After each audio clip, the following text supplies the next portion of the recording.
Hello student, welcome to JMP Pathshala. आज की class में हम लोग क्लास 9 के एक इम्पॉर्टेंट चैप्टर स्टार्ट करने वाले हैं and that is polynomial. So here we will start exercise 2.1।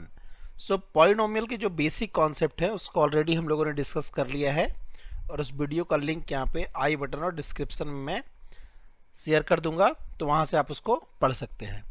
So question number 1 says that which of the following expression are polynomial in one variable and which are not question mark, state reason for your answer। So question number 1 में bit 1 to bit 5 में questions दिए हुए हैं और हमें बताना है कि कौन से एक्सप्रेशन जो है वो पॉलिनोमियल होगी और जो पॉलिनोमियल होगी वो वन वेरिएबल की होनी चाहिए। That is also important here. So will see one by one. So देखिए, शॉर्ट में मैं पहले थोड़ा आपको आइडिया दे देता हूं कि हम लोग पॉलिनोमियल को किस तरह से आइडेंटिफाई करेंगे। जब भी आप एक्सप्रेशन को सिंप्लीफाई करोगे तो जो पावर होगी वेरिएबल की वो निगेटिव नहीं होनी चाहिए और फ्रैक्शन में नहीं होनी चाहिए। निगेटिव नहीं होगी और फ्रैक्शन नहीं होगी तो साथ में निगेटिव फ्रैक्शन को भी हम इग्नोर करेंगे। सो लिख सकते हैं कि पावर ऑफ जो भी वेरिएबल होगा that must be a non negative integer. Non negative integer मतलब जीरो और पॉजिटिव इंटीजर की बात कर रहे हैं हम। और you can right power of variable of an expression neither power of variable of an expression is neither a negative integer nor a fraction। So when we look at question number 1, so question number 1 में देखिए यहाँ पे 4x square minus 3x plus 7 है। so x की power 2 है, second value जो minus 3x है उसमें x की पावर 1 है और थर्ड लास्ट जो कांस्टेंट 7 है। so कांस्टेंट टर्म के साथ जो पावर होती है वेरिएबल की वो जीरो होती है। We already discuss this in basic concept. तो वहां पे 7 है जो कांस्टेंट पॉलिनोमियल की तरह एक्ट करेगा। अगर अकेला रहेगा तो कांस्टेंट पॉलिनोमियल की डिग्री जो होती है वो जीरो होती है। So first one is a polynomial और यहाँ पे जो वेरिएबल है वो सिर्फ और सिर्फ x है। So according to your problem this is the answer for this question. So you can write in first one 4x square minus 3x plus 7 is a polynomial of one variable. Question number 2 को जब हम देखेंगे तो y square है साथ में root 2 है। So we all know that कि जो रूट 2 है रूट की जो वैल्यू होती है तो रूट को जब हम रिमूव करेंगे तो 2 की पावर 1/2 है। But 2 is the constant term. यहाँ पे मैंने जो पढ़ाया आपको ये वेरिएबल पे नहीं होना चाहिए। अगर वेरिएबल यहाँ पे देखिए क्वेश्चन नंबर 3 में जो t है वो भी रूट में है और जो 2 है वो भी रूट में है। सो रूट 2 हमारा यहाँ पे पॉलिनोमियल होगा बट रूट अंडर t होने के चलते जो वेरिएबल t होगी उसकी पावर 1/2 हो जाएगी। सो थर्ड पार्ट आपका पॉलिनोमियल नहीं होगा और सेकेंड जो है वो पॉलिनोमियल होगी और वो पॉलिनोमियल वेरिएबल y के साथ होगा। So we will write for the second one that is y square plus root 2 is a polynomial of one variable. तो ये भी हमारे क्वेश्चन नंबर 1 के अकॉर्डिंग आंसर होगी। पार्ट नंबर 3 की हम बात ऑलरेडी कर चुके हैं। So will write for third one this is not a polynomial. So you can write 3 root t plus t root 2 is not a polynomial. Question number 4 को हम देखेंगे यहाँ पे। सो जो y है वो एज इट इज रहेगी। 2/y को हम लॉज ऑफ एक्सपोनेंट से 2y टू द पावर -1 लिख सकते हैं। जब सिंप्लीफाई किए so the power of y will become -1, that is negative. So this is not a polynomial, इस तरह के क्वेश्चन आपके एग्जाम में पूछे जाएंगे. सो you can right for the fourth one, y plus 2 upon y is not a polynomial. Now look at the last question, that is bit number 5. So अगर हम bit number 5 को यहाँ पे देखेंगे, so bit number 5 is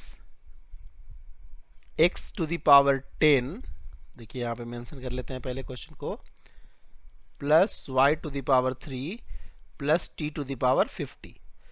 अब यहाँ पे जो एक्सप्रेशन हमें दिख रही है, इसमें x एक वेरिएबल है जिसकी पावर 10 है, that is positive integer. y variable इसकी पावर 3 है, वो भी पॉजिटिव है, और t वेरिएबल की पावर 50 है, तो ये भी हमारा पावर पॉजिटिव है, t वेरिएबल है. सो दिस इज ए पॉलिनोमियल. अगर इसको हम पॉलिनोमियल कंसिडर करेंगे, सिर्फ अगर पूछा जाएगा कि it is polynomial or not, so we can write it is a polynomial, but this is a polynomial of 3 variable. तो according to question number 1 की जो statement हमें मेंशन किया हुआ है, इसमें हमें polynomial in 1 variable को बताना है. So you can write the answer for this is, question is x to the power 10 plus y cube plus t to the power 50 is not a polynomial of 1 variable. You can write it is a polynomial of 3 variable. हम लोग इसको already देख चुके हैं, polynomial of 3 variable. Now move to the next question of this exercise, that is question number 2. So question number 2 में यहाँ पे देखिएगा क्या रहा है कि write the coefficient of x square in each of the following. अब थोड़े से हम लोग coefficient के बारे में पहले यहाँ पे कॉन्सेप्ट समझ लेते हैं, coefficient किस तरह से हम आइडेंटिफाई करेंगे. Let's say we have a polynomial px is equal to ax square plus bx plus c. अगर इस तरह की एक polynomial है, तो अगर x स्क्वायर का coefficient पूछा है, तो x स्क्वायर के साथ जो constant टर्म मल्टीप्लाइड होती है, that is the coefficient of x square. x के साथ जो कांस्टेंट मल्टीप्लाई होगा, that is the coefficient of x, और c आपका अकेला है, तो c कांस्टेंट टर्म है. तो यहाँ पे जो a है, सो a is the coefficient of x square, b is the coefficient of x and c is the constant term. अब इस कॉन्सेप्ट पे हम इसको ऑलरेडी बहुत इजीली सॉल्व कर सकते हैं. क्वेश्चन नंबर 1 के लिए अगर हम लिखेंगे, so we have to find out the coefficient of x square in all 4 question. So question number 1 में देख सकते हैं कि जो x स्क्वायर है उसके साथ कोई भी कांस्टेंट टर्म मेंशन नहीं है, इट मींस यहाँ पे वैल्यू 1 है. सेकंड में देखिएगा तो आगे में माइनस की साइन लगी है, that is -1.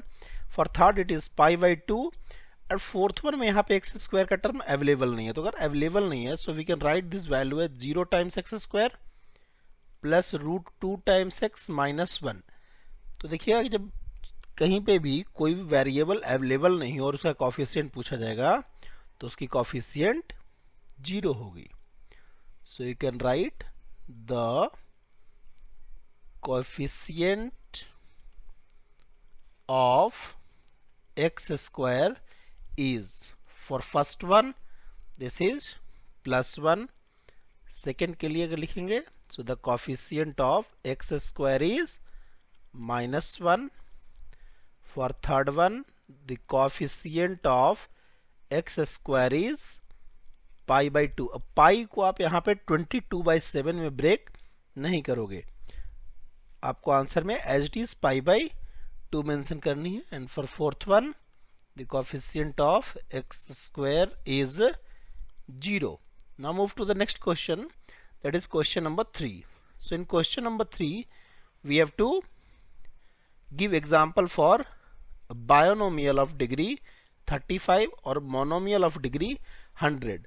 So degree is the highest power of the polynomial, और binomial, monomial और trinomial, ये सारे टाइप्स ऑफ पॉलिनोमियल को हम ऑलरेडी डिस्कस कर चुके हैं. सो उस वीडियो का लिंक यहाँ पे मैं आपको स्टार्टिंग में ही बताया हूँ कि उसको मैं मेंशन कर दूंगा. आप वहाँ से पहले बेसिक कॉन्सेप्ट सीख लीजिएगा, देन आप इस एक्सरसाइज को सॉल्व करोगे. You can easily crack all the questions. So binomial is a polynomial which have a 2 term and monomial is a polynomial which have 1 term. तो अगर 2 टर्म का लिखना है और डिग्री जो होती है वो highest power of the polynomial होता है.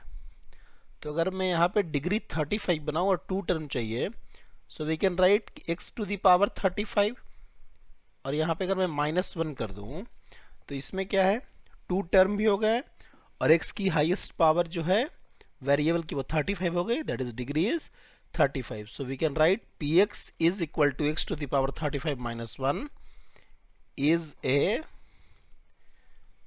binomial of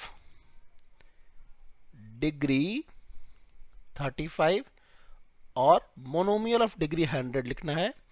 सो मैं y वेरिएबल के साथ अगर लिखूं, so py is equal to 9y raise to the power 100. तो ये सिंगल टर्म है और y की हाईएस्ट पावर 100 है. So 9y raise to the power 100 is a monomial of degree 100. तो इस तरह से आप इसको सॉल्व कर सकते हैं. नेक्स्ट क्वेश्चन जो है वो कॉन्सेप्ट ऑफ डिग्री बेस्ड है. So we have already discuss the types of polynomial on the basis of degree. So we have to write the degree of each of the following polynomial. So types of polynomial on the basis of degree is also given in this exercise in question number 5. पहले हम लोग question number 4 को देखते हैं. So degree बतानी है. Degree क्या होती है? We will write the definition for the degree once again. So we'll write, as we know that degree is the highest power of variable. The degree of the highest power of variable of the polynomial is called its degree. So देखिए, जो polynomial होगा उसकी जो variable की जो highest power होगी वो उसके डिग्री के इक्वल होती है. तो फर्स्ट वन में जो एक्स क्यूब का टर्म है that is the highest term, so the degree is 3. In second one Y square is there, so जो वेरिएबल वाई है उसकी हाईएस्ट पावर 2 है, सो डिग्री 2 हो जाएगी. थर्ड वन में आपका वेरिएबल t है, तो t के पावर में कुछ भी नहीं है, इट मीन्स यहाँ पे पावर 1 होगा. और जो 3 है वहां पे कोई भी वेरिएबल आपको दिखाई नहीं देगी. So this type of polynomial is called constant polynomial. अब यहाँ पे अगर मैं वेरिएबल ऐड करना चाहूँ, सो 3 इज रिटन एज 3 into 1 और 1 के जगह पे आप x to the power 0 put कर सकते हो, because any value having power 0 is equal to 1. तो 3x की power 0 is equal to 3, it means x की पावर 0 हो गई. तो कांस्टेंट पॉलिनोमियल का जो डिग्री होता है वो 0 होता है. Will write answer for each of the following here. For first one the degree is 3. For second one the degree is 2. अब यहाँ पे निगेटिव और पॉजिटिव टर्म कोई मैटर नहीं करता है, हम लोग सिर्फ वेरिएबल देखेंगे और उसके हाईएस्ट पावर को देखेंगे. For third one the degree is 1. आप ये सेंटेंस सारे आंसर के साथ मेंशन कीजिएगा for getting good marks in the examination. And for last one the degree is 0. अगर पॉलिनोमियल आपको ऑलरेडी देखिए कॉन्सेप्ट मैं बता देता हूँ, पहले भी इसको मैंने बेसिक कॉन्सेप्ट में भी कवर किया है. px इक्वल टू अगर सिर्फ 0 दे दिया तो स्टूडेंट के अंदर आपके अंदर ये चीज़ आ सकती है क्वेश्चन कि 0 इज ऑल्सो कॉन्स्टेंट. तो यहाँ पे भी आप डिग्री क्या करोगे, इसको 0 मेंशन कर सकते हैं, बट आप ये गलती नहीं कीजिएगा, बिकॉज जो 0 टर्म है तो 0 को हम किसी भी तरह से लिख सकते हैं. 0 into x to the power 100 भी लिख सकते हैं, इसको 0 into x to the power 0 भी मेंशन कर सकते हैं, और 0 into x to the power कुछ भी आप लिख सकते हो.